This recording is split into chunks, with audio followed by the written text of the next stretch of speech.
Very Bad Wizards is a podcast with a philosopher, my dad, and a psychologist, Dave Pizarro, having an informal discussion about issues in science and ethics. Please note that the discussion contains bad words that I'm not allowed to say, and knowing my dad, some very inappropriate jokes. For one brief moment, I felt the heartbeat of creation, and it was one with my own. We all feel like that all the time, but you don't hear us gassing on about it. The great boss has spoken. Pay no attention to that man behind the curtain.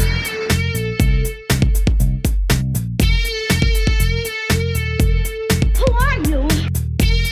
Who are you? A very bad man. I'm a very good man. Good man. They think deep thoughts, and with no more brains than you have. Pay no attention to that man. Anybody can have a brain. You're a very bad man. I'm a very good man. Just a very bad wizard. Welcome to Very Bad Wizards. I'm Tamler Summers from the University of Houston. Dave, we are like the dreamer who dreams and lives inside the dream. But who is the dreamer? Oh, that's a good question. You're Nate Silver's dream. That's what you are. I'm his fucking nightmare. I'm going to take him and all of his ilk down in my next book. You're Nate Silver's nightmare after he had like a bad burrito one night, you know? I'm his Kaiser Sose. You know what he's saying now? He's like, I don't even think about you. Yeah, exactly. Well, you will. The dreamer who dreams, by the way, which you don't get, is a reference to the Upanishads. But that's not how I came into contact with it. It was a famous line in Twin Peaks Season 3. Oh. But it also relates to our second segment, which is... The Circular Ruins by Jorge Luis Borges. Fucking great story. Just pause this and read it. Yeah, great story. Like I was texting you earlier. I'm intimidated to try to get into it, even though like it was one of the stories we covered in the seminar. Like there was something about going through it this time that was just like this is a religious text almost. Yeah, totally. I was reading it and I was like, I think I texted you, like it needs to go line by line. It needs like little verse marks. And it's like, what, 5 pages of the book, you know? Yeah. I mean, that's Borges's. Like, nobody can do that like he can. Here's a 5-page story that will make you rethink, like, everything you believe and feel about what's real. All right, but first, you know, we were going to talk about kids who have had past lives and report that to their parents. You know, like little 2-year-olds who all of a sudden, like... Who report past lives. who clearly are or do have like somebody in them that was in the Holocaust as a child. There was a long story about that, but I think we're going to put that to next week because I got all riled up as I tend to do with this kind of thing. And so there's a tweet from Derek Thompson. This is the guy that millennials all look to for wisdom, like including my brother. We talked about him last episode, actually. This was mostly a Derek Thompson podcast. Like, do you remember when I just happened to bring up how he had talked about the Apple goggles on the Bill Simmons podcast? And like it was like this is the next big thing, you know? Okay. That gives me some context for you, right? So seems like a nice guy. We actually had a small interaction on Twitter. I don't want to... I'm sure he's a nice guy. So I guess Scientific American, this is the big thing, not my feelings about Derek Thompson. Scientific American endorsed Kamala Harris for president because that will support science, health, and the environment. Yeah. So I think predictably at this point, like a lot of people are like, you know, you shouldn't do that. This is why everyone's polarized. This is why people don't trust science. This is why people don't trust vaccines. An example of it that I happened to come across was Derek Thompson's tweet. Scientific American's endorsement of Kamala Harris for president. I wish I saw more scientists grappling with the trade-offs at stake here.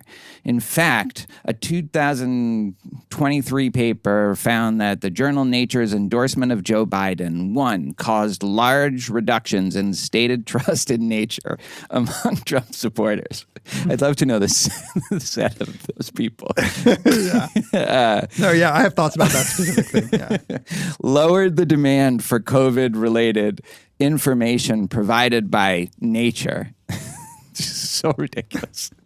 Just like as I'm reading it, reduced Trump supporters' trust in scientists in general. And 4, while estimated effects on Biden supporters' trust were positive, small, and mostly statistically insignificant. I buy that last one. 100%. Who is the Very Bad Wizard's official endorsement? I don't know. Cornel West. It's okay. That's the end of the tweet, right? That's the end of the tweet. I was just like, you've got to be kidding me. It's annoying that Scientific American or Nature is, offering political endorsements. But it's equally annoying that people are getting like pearl clutching about it and thinking that this is why people don't trust scientists. The actual problem is people trust scientists way too much. That is not the actual problem. That is the actual problem. Why? How have you become anti-science beneath my nose? That's a ridiculous thing to say. Like, that's just insane. No. That's insane. Okay. Are you like an problem anti-vaxxer now? Okay, well, sorry. All I'm saying is people trust studies like this too much. It's ironic, to say the least, to cite this study to show that, we have to be careful about people mistrusting science. Right. So it's not that you think people are trusting scientists too much, then. Some people do. Right. But what you're saying is that it won't have an effect on trust in scientists. No. That's, yeah. Okay, so the paper, we don't need to go too much into the paper. It's fairly simple design. They got Trump supporters and Biden supporters in a representative sample. So, you select for the right ratio of ethnicities and gender and all that, and education. And they had half of them randomly assigned to read a message summarizing Nature's endorsement of Biden. And another half, they read just a control condition about Nature's new design for its website or something. And then they asked people a bunch of questions about how much they trust the journal Nature, how much they trust scientists in general, how much they believe Nature's unbiased. And they looked at this broken up by Trump and Biden supporters, and they show that the Trump supporters who saw the Biden endorsement actually were reported lower trust in science and lower trust in Nature as a publication. So what about that do you think is not showing what the author claims? Okay. I don't think this is reported, although I didn't read it super closely. How many of these people had ever heard of the journal Nature before? Yeah. I don't know. It probably is in there. That's the big problem. That's the question, right? And so let's say 10%, that strikes me as implausible that it would even be that high, right? Right. If you shove some journal they've never heard of, tell them it's a science journal, and then tell them they endorse, of course they're not going to, they're going to say, I've lowered my trust. That's obvious if they haven't heard of it. Now, the kind of person that actually follows Nature, the journal, to the point where they actually are aware that Nature endorses or doesn't endorse a presidential candidate, that person is more than likely savvy enough to know the political leanings of a large majority of the people who publish there, and whatever performative thing that Nature does will have no effect on them. They already have their view of how much to trust Nature. So that's my big problem. 100% agree. To be charitable to the study, I think this does show that Trump supporters who were shown this thing, actually reported lower trust in this thing. But like you said, you show me just insert name of journal here and tell me that they supported Trump, and now tell me how much I trust that journal. And but if I've never even thought of that journal in ever, right? If it was some fashion industry magazine or whatever that I've never even really thought about, of course I'm going to think that it's less of a trustworthy magazine due solely because of my beliefs about the kind of person who endorses Trump. And that's what the Trump supporters think. But it was never an issue whether you trusted that magazine or not. It's a Schrodinger's cat, right? It's like, now that you tell me, Right. like, of course I'm going to say I trust them less. So here's one possible reply to this is like, okay, but it's not maybe the journal Nature, but they're going to trust science less. Yeah. It's like, I just don't think that this will affect it. Like, and I don't know, like, I guess someone could run the study or whatever that dealt with this concern. But the truth is people have pretty settled beliefs about, like, you know, how much they trust science and how politically biased they think it is already. Yeah, no, they do. And I don't think Nature's on anybody's radar. I think what you've done is you've given them 2 bits of information. Here's science. Here's anti-Trump sentiment. Do you trust science? Yeah. And they're going to say no. If you're a Trump supporter, like, of If course. you're a Trump supporter, right. Yeah. So I agree too. And I have other reasons to, independent of the evidence, like the quote, to think that probably like they shouldn't be endorsing candidates.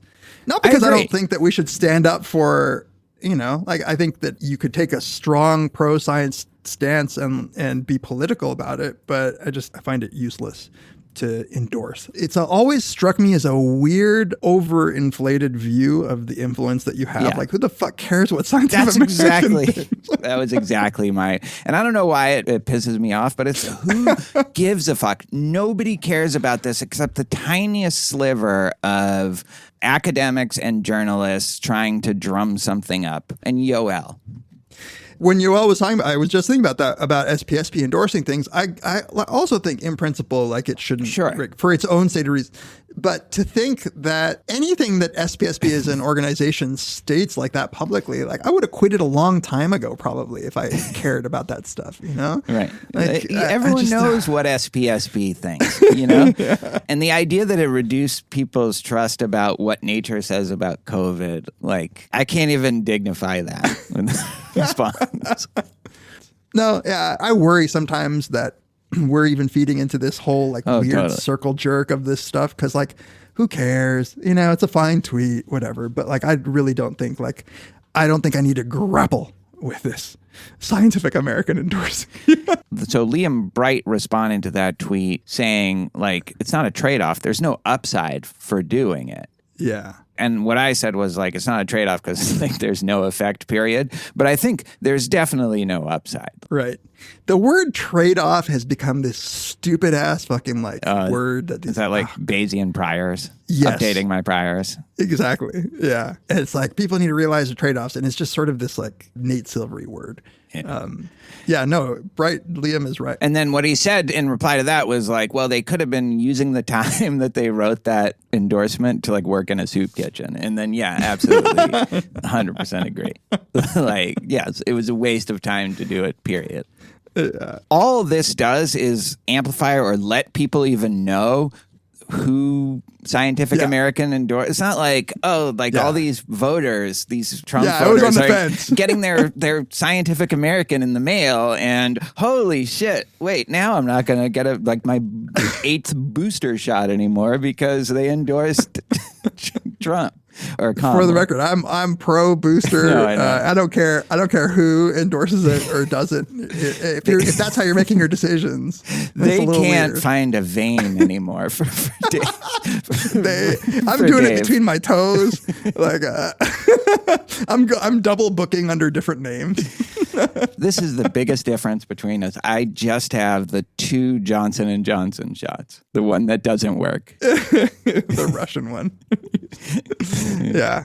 I also just loved to think about a Trump supporter who's like super into like tectonic geology and is getting their Nature delivered to them to the door, and then one day they're like, all I wanted to look at was the state of the evidence on tectonic plate shifting, and here I see them supporting Biden.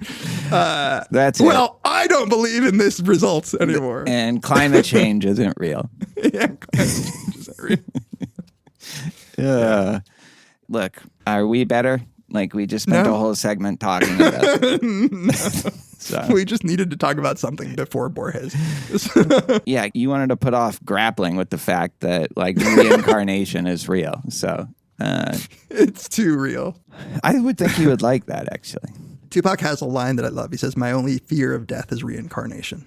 But it doesn't matter because you don't remember unless you're one of these weird 2-year-olds in this piece that we're going to talk remember about in some future. all too well. Like the haunting memories. Yeah. We'll be right back to talk about Borges's The Circular Ruins.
Welcome back to Very Bad Wizards. It's that predictable time of the show where we like to take a moment to thank everybody for their support.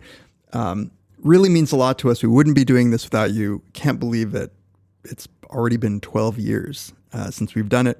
We've never gone a month. Well, once we got on schedule, we never went a month without putting out 2 episodes. So it's pretty much the most reliable thing, the most regular thing either of us have ever done. And again, we wouldn't be doing it without you. So thank you from the bottom of our hearts. If you would like to reach out to us and communicate with us, you can do that in a number of ways. You can email us, verybadwizards@gmail.com. We read everything. We're bad at replying, but we do read everything. You can tweet or X to us at Tamler, at Peas, or at the @VeryBadWizards account. You can join in discussions on Reddit, on the Very Bad Wizards subreddit, reddit.com/r/verybadwizards. You could follow us on Instagram. That's actually just a nice feel-good platform. And Tamler posts every episode that we do there, and sometimes there's nice comments. You can, if you so desire, rate us on Apple Podcasts and leave us a review. Especially if you have nice things to say, because Lord knows sometimes we need to hear nice things. And we really appreciate it. It literally makes our week sometimes when we get those nice things. If you want to support us in more tangible ways, you can go to our support page, and you can see there that you can buy some swag, you can buy some t-shirts, some mugs. You could also donate to us via PayPal for just a one-time thing, or you can support us by becoming a patron on our Patreon member page. If you do that, of course, you get stuff back. All our episodes are ad-free, so you don't get that, but what you do get is our undying love if you support us at the $1 per episode and up. And you get access to little beat compilations I've put together. It's not much, but it's something, at least, to thank you. At $2 and up per episode, you get access to all of our bonus content, a fat catalog of discussions about TV shows, movies, sometimes talking to other people who aren't guests on the show, but who share our love for something like Star Trek. So you get all of that. At $5 and up per episode, you get all of that. Plus, you get access to our Brothers Karamazov 5-part series.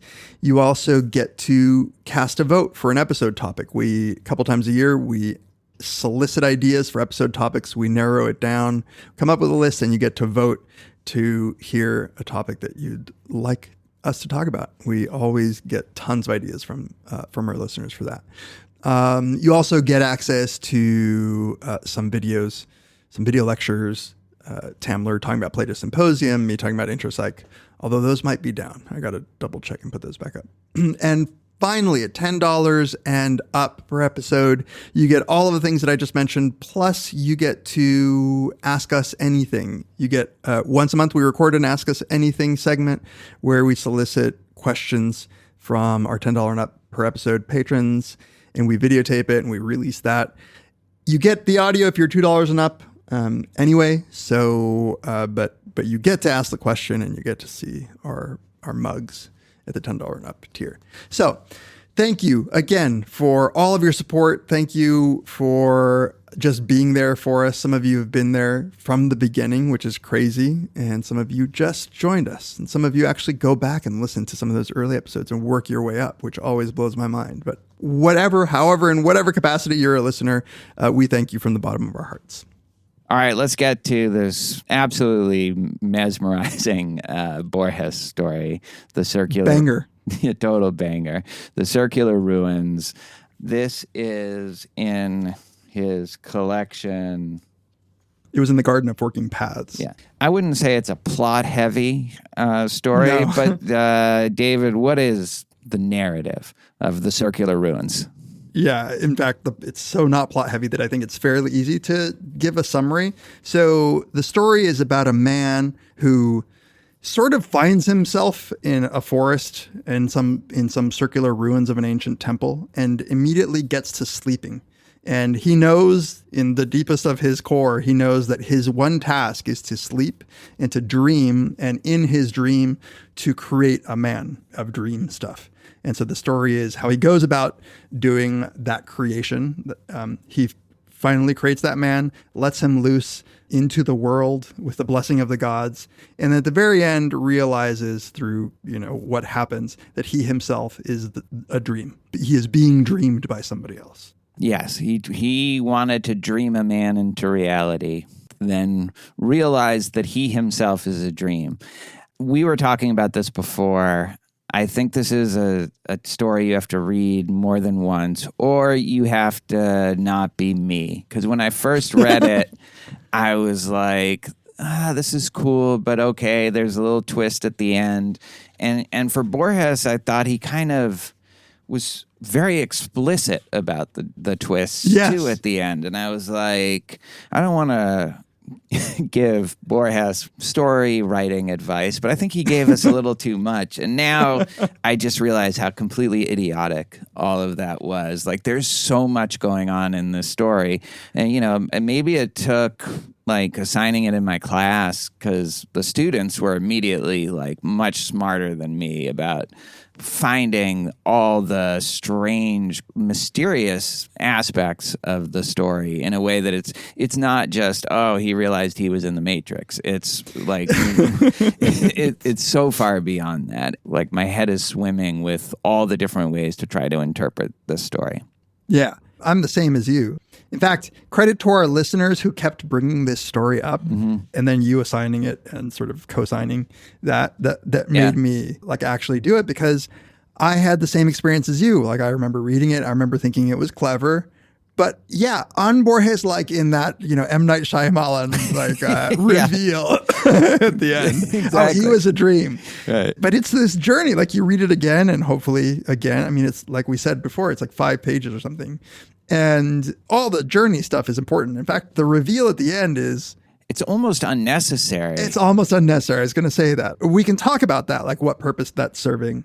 But I don't think it's serving the purpose of being like the twist over-explaining that the plot requires. Yeah, exactly. It's doing something else. No, that's right. And Borges, of all people, would never spoon-feed the reader. And so actually I'm excited to talk about why he becomes so explicit in the end. Right. And I have some thoughts. So, yeah. The other thing I wanted to say before we dive into it is the first time you read something or watch something, you are so concerned with what's happening and how it's going to end that it's hard to pay attention to all of the details. Yeah. And so you're reading, like I was reading this, whatever the first time was, and I'm like, okay, so what's going to happen? Yeah. What's this story about? Is he going to be able to dream the guy or not? Yeah. And then like it kind of ends abruptly.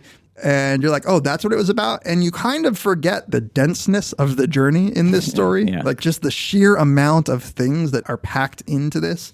In a meta way, it's like a great kind of fucking with you. Like, yeah, completely. Do you have an interpretation of what this is a metaphor for, what it theological or mythological traditions it's borrowing from like what metaphysics it's like exploring? Like, do you have something specific? I went through a bit of a journey. Okay, so I would never be one to say that there's one interpretation. I think that if you've ever listened to our podcast before, that can't be the case.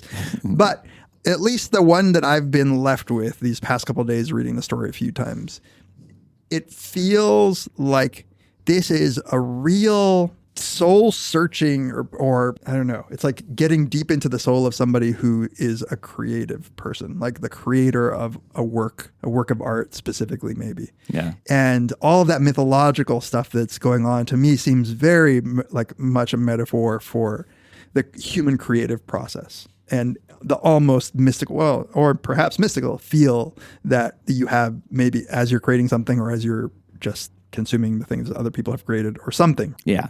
Yeah. What about you? Actually, I also find that to be the one that I've landed on. Like you were saying, a creator in the broadest sense of the term. Although I think artistic creation is what seems to fit a lot of the aspects of the story. I will say, though, every time I read it, you see explicit Gnosticism references. There's a lot of Buddhist and Hindu ideas, about the illusion, the mere appearance of your experience as you understand it. Like there's like Adam and Eve and Genesis. There's explicit reference to Zoroastrianism in the language of Zand that he talks about. The what? Zoroastrianism, when he says Zand. What is that? What is Zoroastrianism? Zoroastrianism is the sort of ancient religion of the Persians. It's not widely practiced anymore, but it's one of the earliest religions to have like a cosmology with like a good god and an evil one, and there's sort of fight. So some people believe it was a direct influence on some Christian thoughts. But Zoroaster, it's Zarathustra. It's what Nietzsche referred to. Oh, okay. You seem so disappointed in me. You're like, oh God, how embarrassing! How embarrassing for you. If that sounded like pretentious in any way, I'm sorry. No, I deserve it. I'm a fraud in a lot of ways. So Zand is like either the language, but it's actually properly refers to the set of commentaries on the ancient religious Zoroastrian texts. And I guess there's I don't know enough, but there's symbolism of fire, which we'll talk about, that's part of Zoroastrianism as well. But it's all just like one big soup bowl of mystical tradition. Yeah. It's definitely there, and it's like a big part of the feel of the story. Yeah, exactly. But there's so much more. It's like you can't help but read into, he explicitly thinks of the man he's creating as his son. And so there were parts of it where I was like, this is just it is like having a child and releasing him into the world. Yes, I had that same thought. There's a point in the story where it's like, the kid is going to college and he both is happy but also resents the kid for, yeah. Totally. And last thing, it's funny that you said the M. Night Shyamalan. Zoroastrian. Because when you read it again and reread it, the so-called twist, much like The Sixth Sense, which I think is really good in this way, it seems so obvious once you reread it. It's like he's telling you that this is a dream. Like he's kind of shaking you and slapping you and telling you, no, that he's also in a dream. Like there's so many little echoes. The thing that he's preparing for is clearly the thing that he has done already, and it's just I don't know if there's a word for this artistic method or whatever technique is being used here, but you can get away with so much obviousness as long as it's before the thing that ends up making it all obvious. You know what I'm saying? Yeah. Because when you go back and reread it, you're like, oh no, the description of this man is almost identical to the description of the man he's creating. The lack of memory, the grayness, all of that stuff. You're like, oh, it should have been obvious. But just because you don't get all that information until later, you've already kind of forgotten to unify it with the stuff you read earlier. That's exactly right. I actually wanted to ask you about this. This directly relates to what you were just saying, but then I thought it might be also saying something in addition. So the translator of the book that I have is Andrew Hurley, and he has a note on the translation that I happened to read in conjunction with this, and he says that Borges has a kind of plain style in like some of the fictions in this period. It is a quiet style whose effects are achieved not with bombast or pomp, but rather with a single exploding word or phrase, dropped almost as though offhandedly into a quiet sentence. This is a quote now. He examined his wounds and saw, without astonishment, that they had healed. The laconic detail, quote unquote, without astonishment, comes at the very beginning of the circular ruins, will probably only at the end of the story be recalled by the reader, who will retrospectively and somewhat abashedly see that it changes everything in the story. It is quintessential Borges. Now, my question about that specific line, so this is at the very beginning where this man claws his way into this strange circular temple. But as he's clawing through it, like you said, it's a forest and he's getting all cut up. And then when he awakened, he saw without astonishment that his wounds were healed. Yeah, of course, like it should cue us that his wounds were healed, that maybe this is a dream, like us, the reader. But the fact that he saw it without astonishment, does that mean that he has some dim sense that he's a dream substance? Yeah, I think that the vibe of him sort of not even thinking about where he came from, to me, is like a direct nod to like the fact that his memory has probably been wiped. He doesn't have like the context to know how long it should even take to heal. He might be a day old, right? Or whatever, right. So like he doesn't know how long it takes normally for wounds to heal. Yeah. Oh, but yeah, he drags himself out of a canoe into the sacred mud of the riverbank. Already mud in the... Yeah. So that's how it opens. And he goes into this temple, and it's a circular ruins that have this stone figure of, like, I guess, a horse or a tiger, which is also very dreamlike. Yeah. And that comes back. Like, wait, what does it mean? Yeah. What does it mean that something's either a horse or a tiger, which had once been the color of fire? Right. If you can get that specific on which two it might be, then you would think you would know which one it is. But you're right. Yeah. It's very dreamlike. There are little things, and this is going to happen a couple times. There are little sentences that he puts in here that I'm not sure what the hell I'm supposed to think about it. So one of the things he says is that it's a village. He finds himself in a village upriver, like you were saying, on the flank of the mountain, where the language of the Zend, which is that Persian language, is uncontaminated by Greek, and where leprosy is uncommon. The hell? Yeah, why is that there? I don't know. Why is that there? I mean, it is a very biblical concern.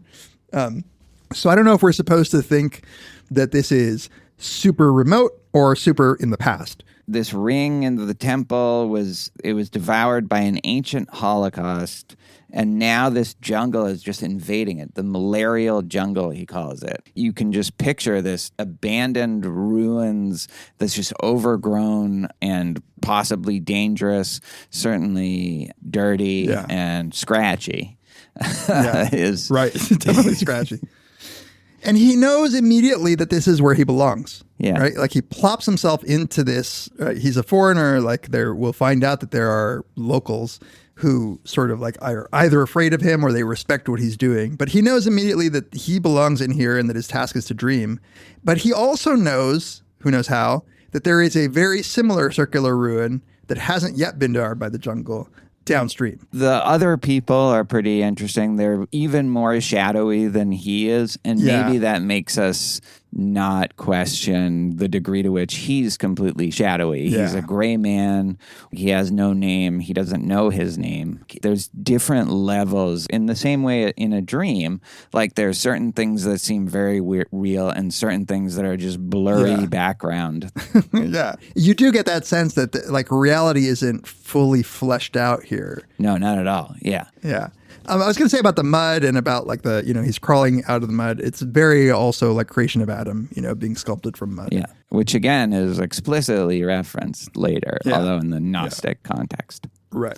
Okay. So he knew it was, he had this one goal, which was to dream a man. It says the goal that led him on was not impossible, though it was clearly supernatural. He wanted to dream a man. He wanted to dream him completely in painstaking detail and impose him upon reality, which is a really interesting way of saying it. Yeah, and very Toulon Ukbar kind of idea where your ideas, your dreams are the reality. Yeah, right. I mean, starts to get at the vibe that I had about like just the creative enterprise. So he gets to dreaming because he knows that's how he has to create the man. And it says at first his dreams were chaotic. A little later they became dialectical. Yeah, did you have any thoughts about that specifically? Well, it's a strange phrase, although I think like there's a lot of Plato in this. What he's dreaming when the dreams become dialectical is him just giving lectures in this circular amphitheater, and then there's just a bunch of students. He says clouds of taciturn students. Again, they're just kind of faded out, like in a Miyazaki movie or something, like on the train, It's liminal. Like I was avoiding to say it, but yeah, it's very liminal. Yeah. He would just lecture to them and then eventually realize that the students who are just passively taking what he said and writing it down, those are the ones that, couldn't be worthy of being dreamt into existence. But there was this group that would question things, right? Yeah. And he says, in a phrase we should talk about, that those people had a little more pre-existence. But in connecting this to the dialectical part, like that's the Plato-Socrates idea, is that you need somebody objecting. That is the dialectic, is to, offer a hypothesis, raise an objection, come up with a way of refining your hypothesis and going back and forth and trying to pin down by process of elimination, hone to the actual thing. And I think in this sense, as he says explicitly, that's the only way you can emerge as an individual. You can't be an individual if you're just going to be like, okay, that's true, that's true, that's true. It is like a nod to Plato and I guess some combination now of Plato's idealism and the dialectic. Yeah. And I found it interesting that that's how he began. So he begins in that amphitheater and conjures students and is weeding them out. And every night he dreams, or he also sleeps during the day when he can, he's lecturing to the students. It says about anatomy, cosmography, magic, and he did not allow himself to be taken in by imposters, which is a good way to think about teaching. He was seeking a soul worthy of taking its place in the universe. Yeah, that's an interesting line. There's a few times in Borges where he talks about having your existence justified. Yeah. Worthy of being real is kind of an interesting concept. Yeah. It's like NPCs, the non-player characters in video games. Like the gray ones in the back who are just agreeing with him. We're just he's no, they don't have a shot at being real. We need to start off with somebody who's objecting to what I have to say, who's talking back. And it's very much like logos, right? It is the logos of creation. Yes. In the beginning was the word, the logos. And it's interesting though, because this attempt isn't going to be fruitful. No. Yeah, I want to know what you think about that. But yeah, and the other thing I would say, the connection to Plato and this idea of creativity, is that Plato thought through this process you actually give birth to beauty, like in the Symposium. You create beauty through this process of dialectic. And so almost optimistically, you could think, until you realize this is an aborted attempt, oh, this is how things get creative, is through this give and take between two people trying to figure out the truth or trying to figure out what's real. But like you said, he picks a student. There's a group of them that will question, but he picks one that looks like him. A taciturn, sallow-skinned young man, at times intractable, with sharp features that echoed those of the man that dreamed him. And so then he starts getting private tutoring, because this is how it works these days. Just like Plato. And the teacher is like, this is great. You're doing so well. And then he goes through this bout of insomnia. Can't sleep anymore. And if he can't sleep, he can't interact with the student. And that's the last we hear of the student. The student's done. And so it was a totally aborted attempt. Yeah, I wonder what you think of it too. Oh man, I don't think I know. But there is one thing that really resonated with me. Have you ever had a lucid dream? Yes. Okay, so I went through this period of time where I was I read books on it, and it was happening to me quite a lot. And it's amazing, right? If you are fully aware that you're dreaming, I found it always hard to stay asleep. I would kind of just wake up on my own. Yeah. And it takes in the way that Borges describes it, a sort of tremendous amount of will to stay asleep.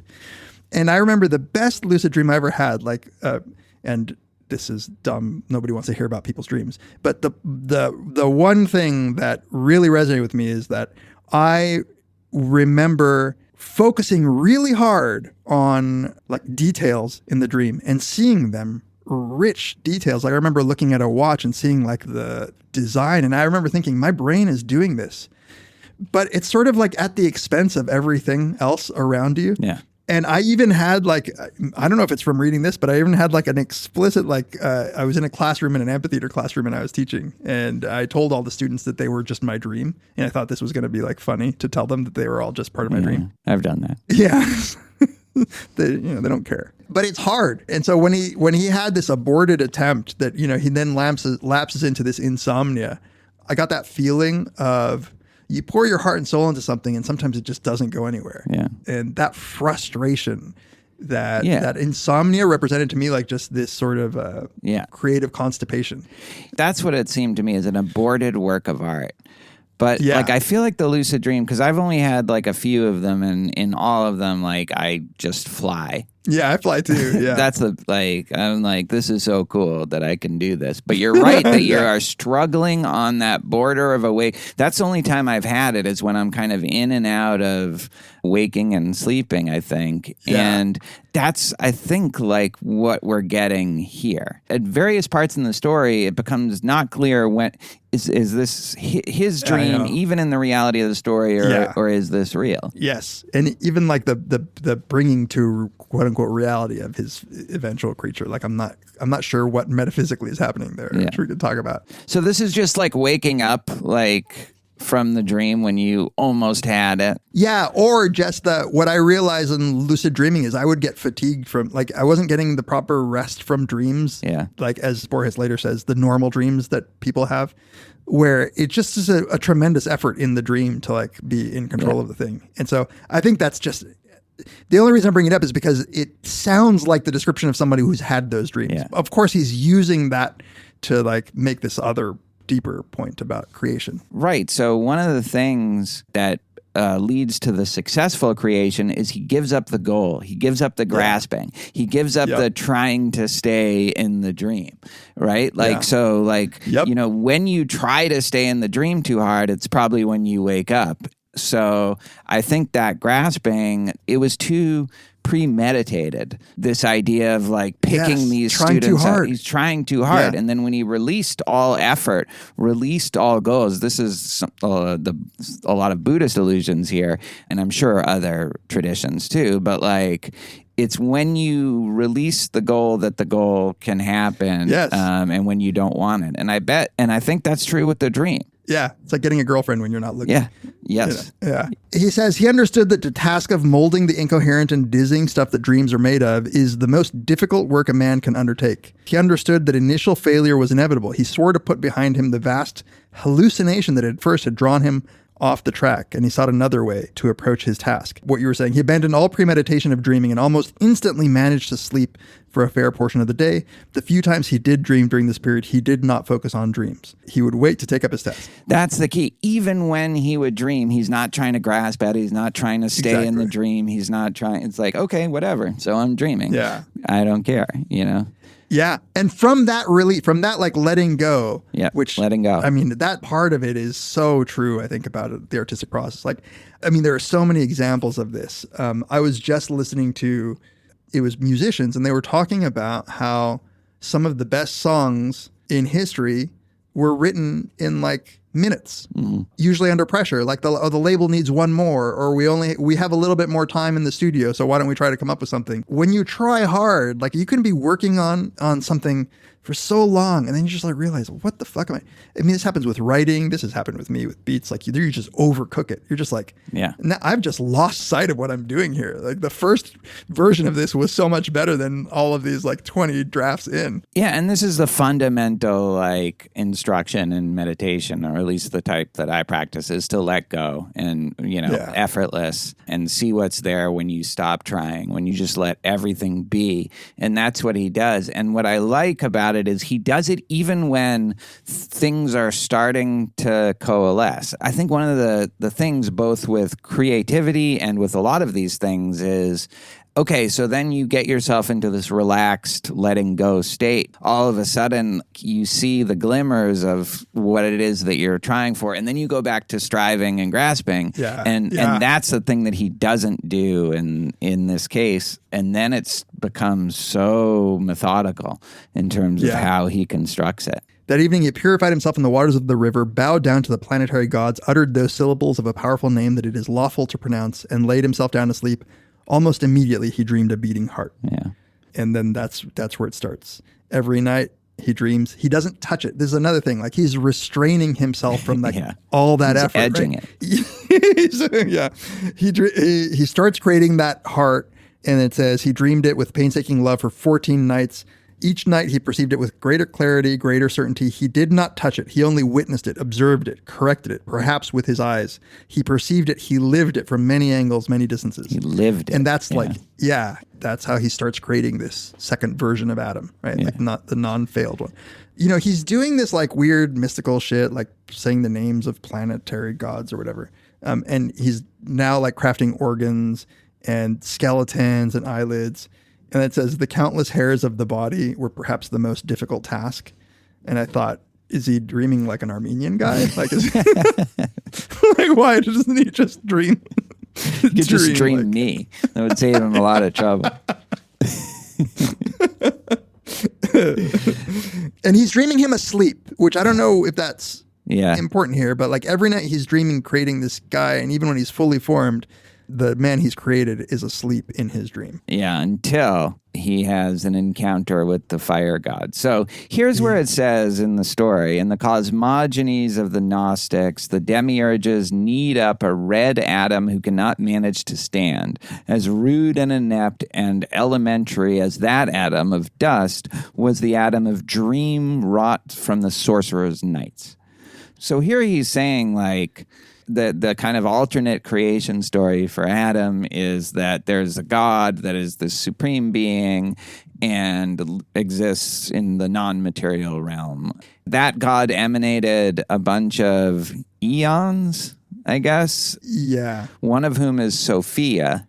And Sophia, without, I don't know, getting this okayed from above, had a child by herself.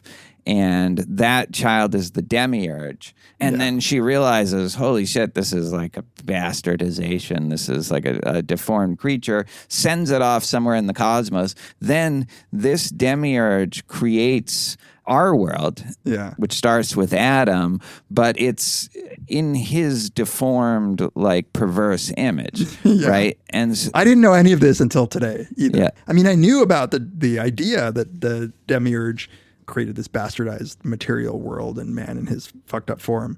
But what's interesting about it, from what I read, is that the demiurge thinks he's like God, like the real God. And that explains, you know, in this view, a lot of the Old Testament. They were like, that was Yahweh, the tribal God, like who's like telling people to kill women and children. Like he is the ultimate creator. So it's like the same idea of you think you're the ultimate creator or you're the ultimate source, but actually you're just the cast off bastard son of an eon. You know what I mean?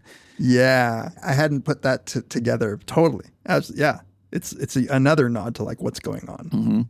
It says that one afternoon the man almost destroyed his creation, but he couldn't bring himself to do it. And there's this just parenthetical, he'd have been better off if he had. Great little Borges touch. What did he mean? And who is this narrator then that like is making these kind of normative judgments?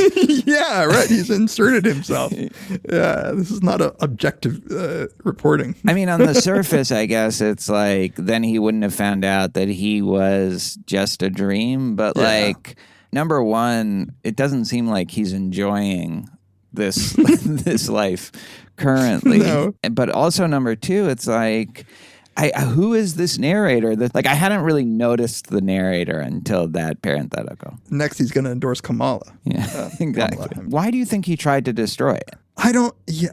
Frustration. Yeah. Again, like the only thing I can make sense of is that this is like the creative act. And sometimes you just are like, fuck this, you know? Yeah, this is famously Nabokov took the manuscript of Lolita to the fire, and his wife just stopped him from putting it into this barrel of flames. So he goes to that god of that little circular temple that he's in that's maybe a tiger or maybe a colt.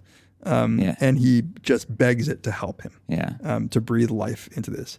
Picture this idol that is just overgrown with like thorny vines and like dirt and mud, and you can't tell whether it's a colt or a tiger, although you can tell that it's one of those two things somehow. Yeah. But then he goes to sleep, and the statue fills his dreams. In the dream, it was alive and trembling, yet it was not the dread-inspiring hybrid form of horse and tiger it had been. It was instead those two vehement creatures, plus bull and rose and tempest too, and all that simultaneously.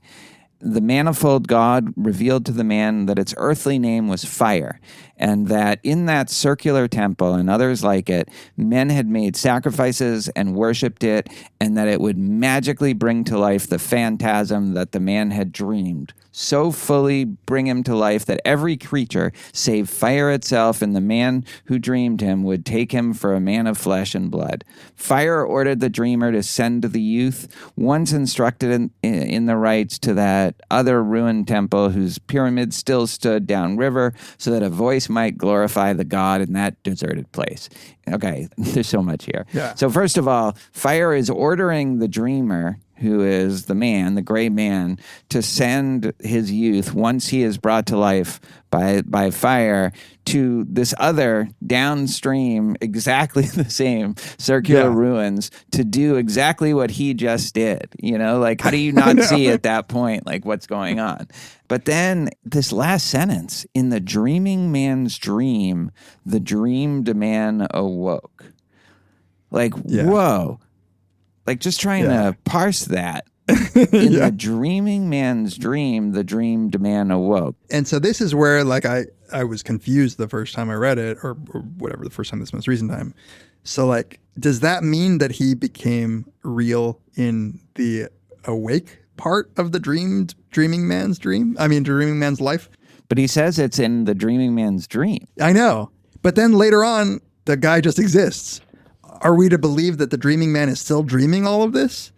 Or that somehow what the magic of the fire god was to bring him from the dream into, like, reality? Was that the deal that he made? And it's also interesting that while this guy had this deep sense that this was his only task in life, was to create this dreamed man, he clearly didn't know that he wouldn't be able to finish the job. He prays to this fire god in desperation, and in this, like, I don't know, Mephistopheles kind of way, like, he makes a deal with this fire god, and he's like, okay, yeah, but I'll make him a real guy, but then you have to send him downriver to do the same exact thing. Right. And it seems as if that was obviously just a predetermined thing that was going to happen. Right. The guy just, but he doesn't remember because he's had his memory wiped.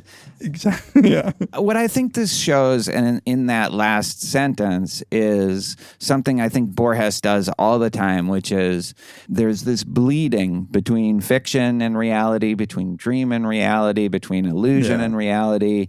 Like Borges' stories, like all of his stories in reality, there's constantly stuff that's real in Borges' stories, like real details, but they're a little off sometimes, or sometimes they're exactly accurate. At this point, the story is barely even trying to separate the two. Yeah. Because you never know. Like, at this point, you used to in the story. But from now on, it's very hard to tell, like, is this the man's dream or not? Yeah. So all the stuff you said about the way that Borges fucks with those boundaries of what's real and what's not is brilliant. I'm sure dissertations have been written about this. Probably, you know, this a very subtle metafictional style that he employs that blurs the boundaries. But in this case, it's within the story. There's also, like, you know, to bring the liminal back, a lot of the stuff that's happening, he's going out of his way to say it happens at twilight or at dawn, right? In these, like, moments of in-betweenness. And that also just gives you that feeling of this moment. There's something about the moment of in-betweenness that seems related to the act of creation for him in this story. Yeah, which goes back to what you were saying about lucid dreaming or just dreaming in general when you're kind of on that border. So then, like you said, we don't get a sense now. I think you assume he's awake, even Either that or it's been complete, like you said, it's been completely been lost. obliterated. Like the distinction has been completely blurred. Because he carries out the fire's instructions for over 2 years, passes on the secrets of the cult of fire. And here's where it just sounds like a parent who is raising a child and has to let the child go and blossom. The mixed feelings about that. But then I also this is actually kind of heartbreaking. Yeah. Under the pretext of pedagogical necessity, he drew out the hours of sleep more every day. I guess because he only still is contacting him in his dreams. In dreams, yeah. So that's right. I guess that's explicit that he hasn't been popped out of the dream yet, or if he ever is. But I like under the pretext of pedagogical necessity. It's like, I feel like I've done that exact thing. It's not even a metaphor. I've probably no, stay, Eli. I want to teach you about blah, blah, blah. Oh my God. Yeah. It's, like you said, it's heartbreaking. It's heartbreaking for us specifically too. I felt the same exact way. Yeah. But then I also, when he said he redid the right shoulder, I was like, what the fuck? This to me was like the leprosy line. I'm like, wait, why would that detail? He redid the right shoulder, which was perhaps defective. So just up till that line, I think, this is revising a big work. And you're just fiddling with, this chapter needs a little, and that's a nice thing to do. But then he says, when he closed his eyes, he would think, now I will be with my son. Or, less frequently, the son I have engendered is waiting for me, and he will not exist if I do not go to him. What's the distinction there? Okay, I get the pain. Yeah. It's also you're going to send out your child into the world. You want him to be prepared. You want him to be great. So you're making up reasons to stay. And then sometimes you're just hey, I send my little daughter to school. I got to wipe her mouth right before I get her into school. I don't want her showing up a little off. And then it said that happiness when he closed his eyes, now I will be with my son. That's the happy thought. Then that second one, the son I have engendered is waiting for me and he will not exist if I do not go to him, is I feel like a more dysfunctional isn't the right word, but it's a more of the fear. It's not just I want to be with my creation. I want to take part in this. It's more the fear of when I let go, it's not going to be mine anymore. When I put this out into the world, it will become something else. And we've talked about this explicitly before, that once you put a creative thing out into the world, it kind of isn't yours anymore. So that's one way of looking at it, but it's not exactly what it says, right? It's that it will not exist if I don't go to it. So but maybe he means he won't exist in the form that I created him if I do not go to him. Or it could be just a neurotic, wrong belief that I need to be there for him to exist, but when it's not true anymore. And I think it's interesting that it's less frequent. This kind of tortured phrase, the son that I have engendered is waiting for me, and he will not exist if I do not go to him. As a character, as a personality, as something real. If I'm not with Eliza and I don't show her this movie, she's going to have the same stupid taste that everybody has, And here's what I don't know. He might be wrong in the sense that the fire god has already breathed life into him, and so he doesn't actually need to keep. Yeah. Right. It could be this weird sort of still holding on to something even after the fire god has given him. Or it could just be like you say, really, if I don't dream, this guy won't exist. That seems pretty straightforward. Yeah. The son I have engendered. It's just so weird. Those two, the juxtaposition of those two sentences are so different in just style and form. Yeah. He says, then gradually the man accustomed the youth to reality. But again, is this out of his dream or is this in his dream? We never get that transition of now the sun exists in my waking world, because I think it's just over. I read this maybe 5 times in English and twice in Spanish, and only now am I realizing how much Borges abandoned the distinction. I thought maybe I was missing something, or maybe maybe the fire god did pop. I just didn't realize how blatantly. If anything, it says that he is dreaming it. The times that it does explicitly address that question, it says that he's always dreaming, which is kind of interesting. Yeah. But then that very beginning of the next paragraph, gradually the man accustomed the youth to reality. is now just endorsing that the dream is reality. Exactly. Without ever saying, and in fact saying the opposite before. Yeah. It's just like metaphysical levels. Like they're all real. Yeah, right. Like, and like that's the whole point, is like one is not more real than the other. Yeah. So he sends him on these like go to Missions. like these missions to put flags on mountaintops, which is weird. Yeah. It's like he's like beta testing his like son's capabilities. You know? Yeah. And then saw with some bitterness, this is another, like, this is the parenting thing, you know, that his son was ready, perhaps impatient to be born. Interesting that he's not born yet. What has to happen here? Yeah. Like he's been molded and created. He's been breathed into life. He's been like, you know, trained for 2 years. He's been but he's putting not yet flags born. on mountains. So again, you might think, okay, this is when he's now wakes up. But no, he just kisses him, sends him off to the jungle, and he goes to the other temple whose ruins bleached in the sun downstream. So exactly the same thing. And he had come from upstream. So this is just this Escher the eternal like loop. circle, which I guess fair enough given the title. But first, so the son would never know that he was a phantasm, so that he would believe himself to be a man like other men.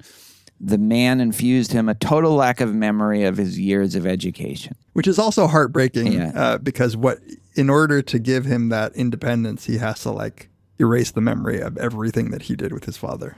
That's right. It's an act of like a real sacrifice there. I didn't even think of that. What do you think of the fact, because this comes back, that he's so worried about his son knowing or finding out that he's a phantasm? Is this some kind of lurking fear that he has about himself? It's like being super worried that like your friend is gay when really you're the gay one.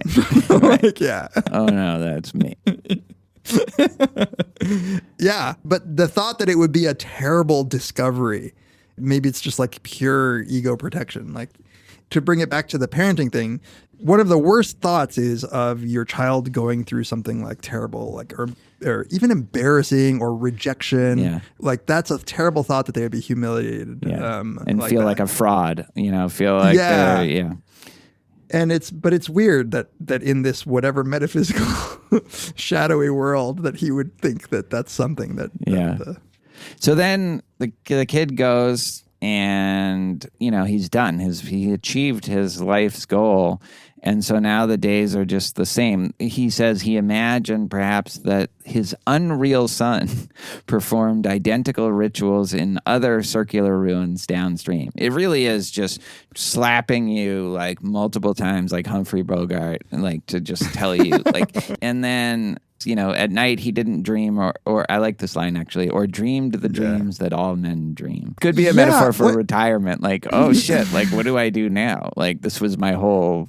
purpose. Yeah. And the language that he's using here, where he says his perceptions of the universe's sounds and shapes were somewhat pale. The absent son was nourished by those diminutions of his soul. Yeah. Which is kind of a crazy thought. Like, is it that his son is feeding off of the sort of like fading? Yeah.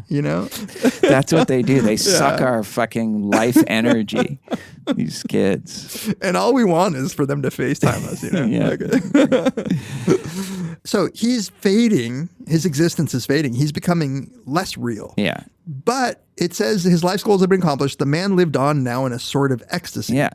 Which is like, at first it was like weariness and sameness, but now as he gets paler, he becomes more ecstatic. Again, you could definitely look at this as a kind of awakening, but not one which seems to have this certainly unambiguously happy ending. But I think like in a lot of these Borges stories, underneath it all, instead of this like shining light or golden flower unfolding, it's just more dreariness. Like, this is super interesting actually. So 2 rowers, he had rowed, right? Yeah, or he at least popped out of a canoe. Yeah. So now 2 rowers wake him, and he can't see their faces, so obviously very dreamlike. And they told him of a magical man in a temple in the north, which is where he sent his son, a man who could walk on fire and not be burned. So then he thinks, oh shit, that's my son. And if he can't be burned, and he's going to know that he is a mere simulacrum. This came up in our Death in the Compass. Me not being able to pronounce simulacrum. It's a hard word. To be a man, this is what you were alluding to be not a man, but the projection of another man's dream. What incomparable humiliation, what vertigo. Vertigo is obviously, I think, a big thing that a lot of characters in Borges feel when like the ground is shaking. You don't know like what's real, what's not. What did you make of that next sentence? Every parent feels concern for the children he has procreated or allowed to be procreated in happiness or in mere confusion. That in happiness or in mere confusion is saying like, no matter how you created a child, like whether you were just confused or whether you were like happy about creating it, you're going to feel concern. I guess it was only natural that the sorcerer would fear for the future of the son he had conceived, organ by organ, feature by feature, through 1,001 secret nights. I think it's almost defensive. It's almost like he's a kind of narrator of his own story, saying like, come on, it's only natural. It's only natural that I would do this, but really he's fearing it about himself. And this is where the dream is just like, it's no longer sustainable. It's been trembling and now it completely shatters. Yeah. Through the darkness of future past, the magician longs to see one chance out between two worlds. Fire, walk with me.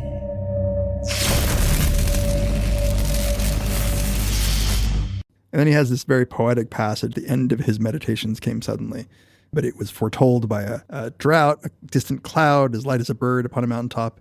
And then the sky was the pinkish color of a leopard's gums. That's so good. It's so good. And the clouds of smoke that rusted the iron of the nights. Then at last, the panicked flight of the animals. That's such a great image, too. Just like this huge fire in this forest, and they're all just running. And he realized for that which had occurred hundreds of years ago was being repeated now. All right, so this theme of repetition, but it's happening again. Yeah. And so it's moving from where his dream son was, who had walked through the flames. I guess the fire is now moving toward him. In the birdless dawn, the sorcerer watched the concentric holocaust close in upon the walls.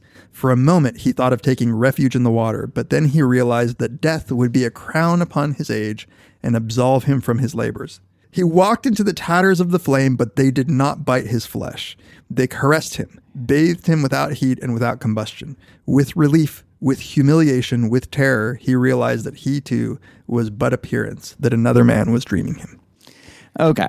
When I first read that, like I said, I thought, I don't want to tell Borges his business, but he should have ended it at combustion. He walked into the tatters of flame, but they did not bite his flesh. They caressed him, bathed him without heat and without combustion, period. Let the reader figure out the rest, you know?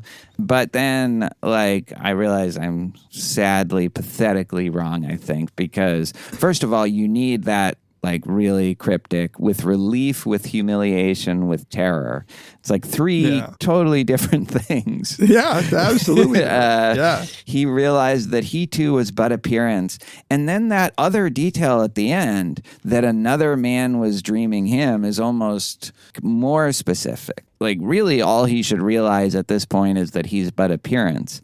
But I think that's actually like so awesome, the line. And I like and especially the relief, humiliation, and terror. I wonder what you make of that. It didn't feel like so inconsistent that somebody could be feeling all those three things in this moment. I feel like you can get two of them. Or I don't know, like relief and terror don't seem to me to hang together. Humiliation and terror could go. Yeah, could and humiliation go and relief even, you know? Yeah, right. Right. Sometimes like you got to hit bottom, you know? Right. Fine. Now everybody knows, you know, I have like a third nipple. So I don't know what to make of the emotions other than that seems like what you would have when you realize you weren't real, that terror. And the humiliation I don't get so much, but like what is that about, like that fear that he had for his son and that he now is experiencing for himself, that you're not real? Well, so if we go to the creation interpretation, creation metaphor, I think Borges, he really thought we're all kind of telling the same story over and over again, and we're just borrowing from, our traditions. And even in Borges and I, that like one-page story, he talks about how it's not like me anyway. It's just like some total of the tradition that I've been introduced to. You could look at it as this is what a creator at some point who maybe thought they were some, shining jewel of originality actually realizes that what the creator does is borrow from this pool of, ideas that have been shuffled around for thousands and thousands of years. And it's a relief to feel like you don't have the responsibility of, being that causa sui, but then also it's a little humiliating because you thought you were.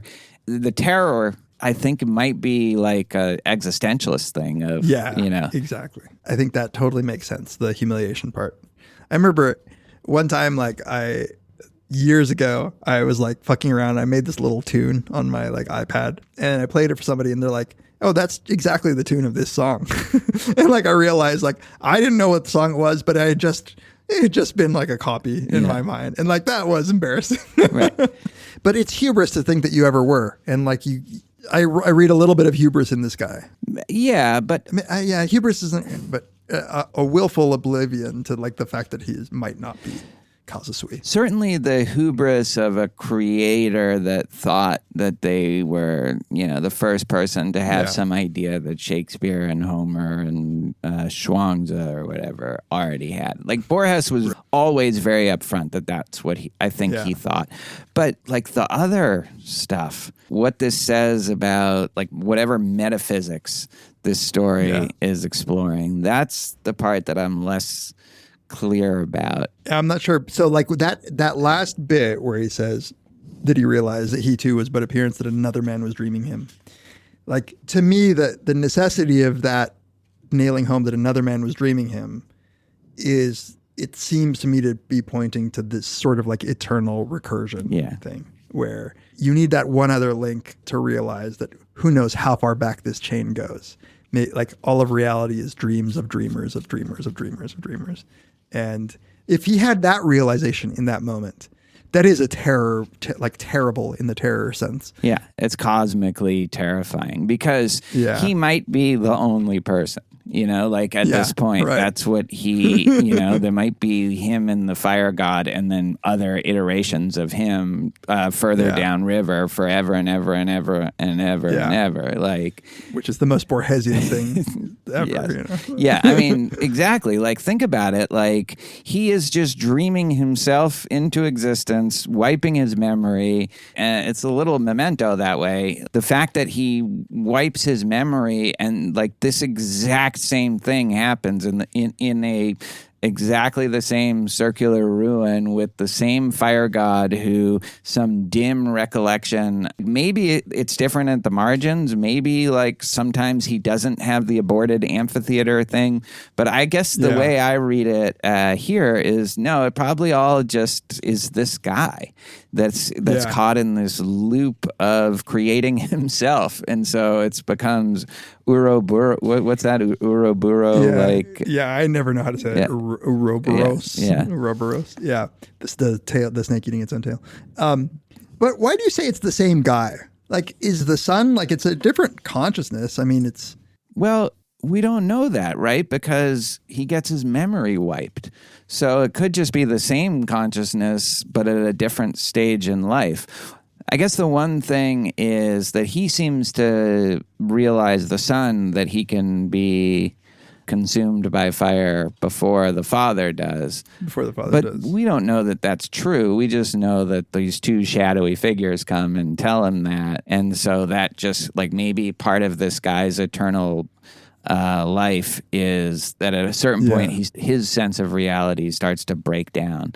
I guess that's the way I see it because of how gray and shadowy everybody is. It doesn't seem like that this guy is any different than the sun that is going to do the exact same thing that he is. Yeah. Or maybe the question is what is the consciousness that is dreaming?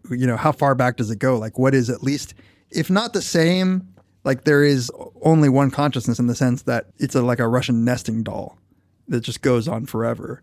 And what is the one consciousness that got this going? And I guess there's a little hint to maybe what the fear is here in the opening quote from Lewis Carroll. And if he left off dreaming about you, where the fear is like, there's one guy who's doing all the dreaming. Like he would just like domino, just destroy all of reality if he wakes up. Well, see, that's the thing that I think you could interpret it either way. You could interpret it as the domino like model where there is this hierarchy of dreamers and, you know, maybe there's this one person in reality that everybody's existence depends on. And definitely the through the looking glass quote maybe lend support to that. But there is also the Uroboro of this is a cycle. This is something that has a self-sustained infinite loop kind of. That's the infinity part is what I think he must be referring to, because, you know, the thought that there is no end to who is, it's very, of course, Borges' obsession with his infinities, that the thought that all of reality is just people dreaming people. Yeah. And there is no one prime dreamer. Like maybe it is the infinite library. The 1001 Nights. That's nested. Yeah, I have. Like, it's great. It's like nested upon nested upon nested. But then ends with the same story. So it's like dominoes that are in a circle that keep going, you know. Yeah, it's great because it pops down levels. So you have people within stories telling stories about people. And you sometimes don't realize what level you've popped into until you finally pop back out where it's Scheherazade again. Right. Yeah, and I think a lot of like Hindu literature has this kind of nesting dolls thing where it's really hard to know. We did something like this I'd never heard of it before, and I can't even... The Panchatantra. But I remember just with my class trying to keep track of like which dream we were in. Like, it's a fourth level, it's fifth level. Like I would even do like quizzes and about like where they were and what, just to see if they've been reading. To get even close would be incredible. Which actually leads me to another point I have that I struggle with this. So on the one hand, this does seem very Hindu Buddhist of like actual reality as we experience it is an illusion. You know, it's like a dream. But in, you know, the various different versions of that, eventually there's a way of seeing through the illusion and arriving at what's real, which is usually, but not exclusively, but usually like really good and, you know, beautiful. Like I think in the Christian way too, it's like light, it's undifferentiated, it's all connected, it's interconnected. Yeah. This clearly has the, you know, what you think is real is an illusion. Your goals, your purpose, that's all an illusion. But there's no sense of the underlying reality. And I think like Borges was more pessimistic than a lot of these traditions. Totally. In thinking that we can in any way get to that underlying reality.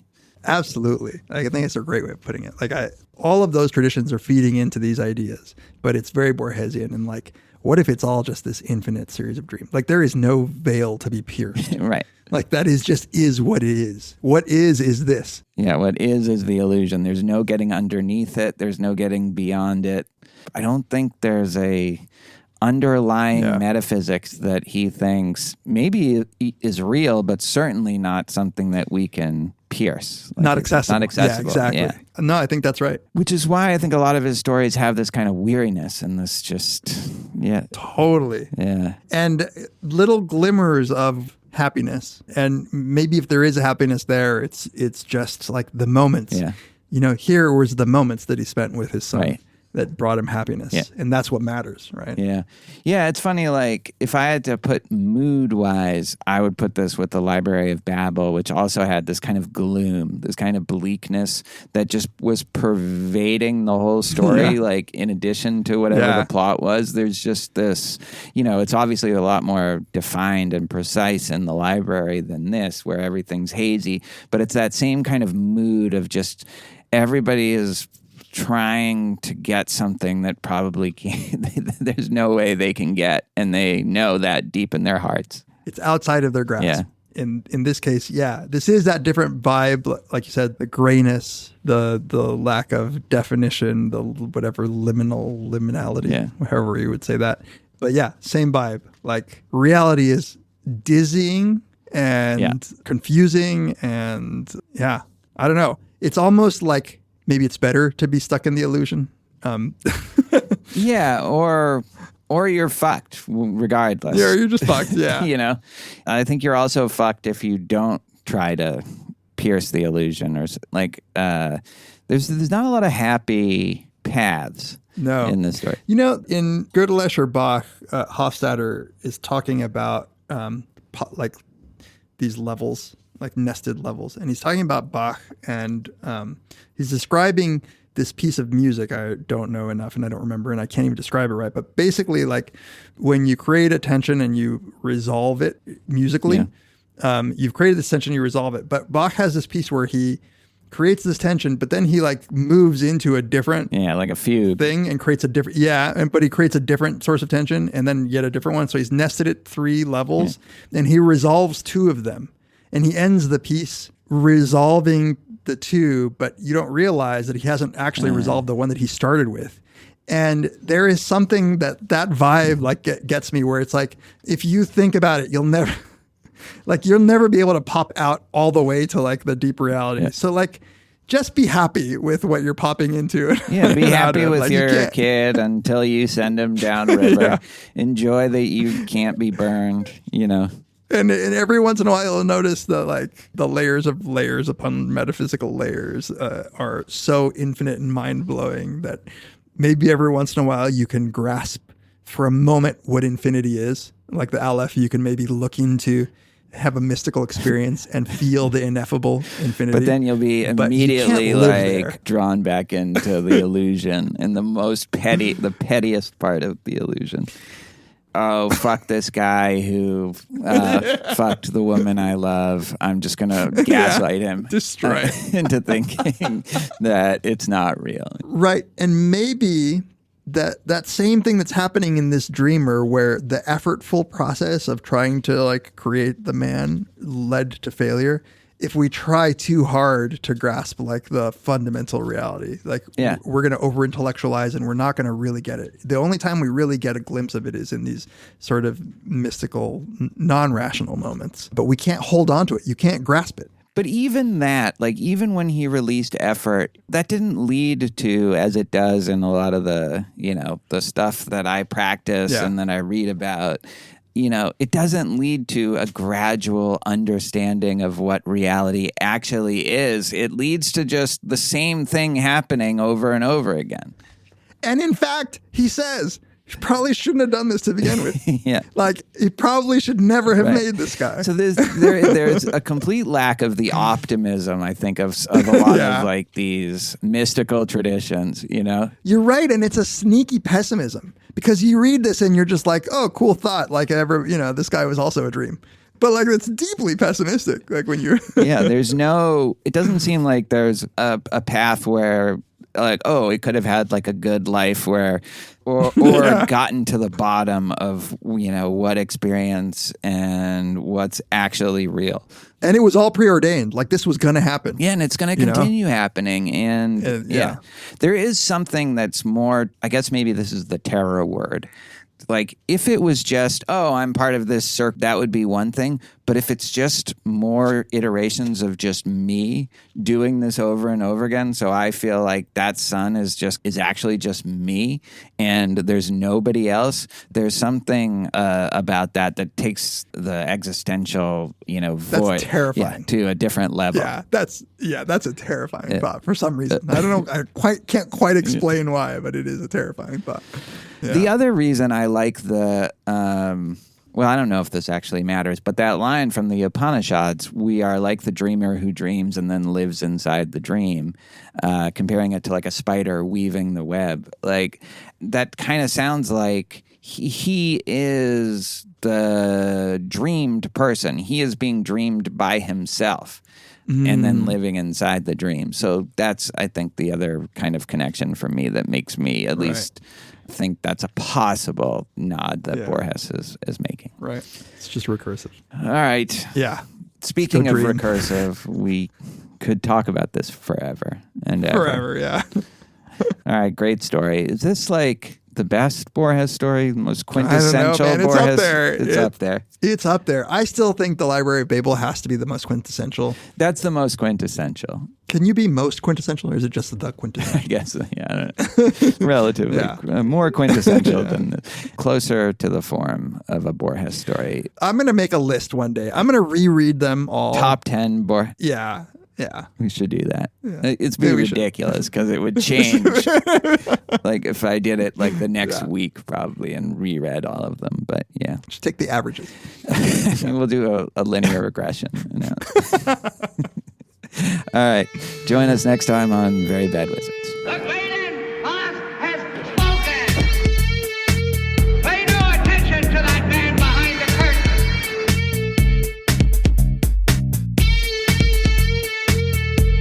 Who are you? Who are you? A very bad man. I'm a very good man. Good man.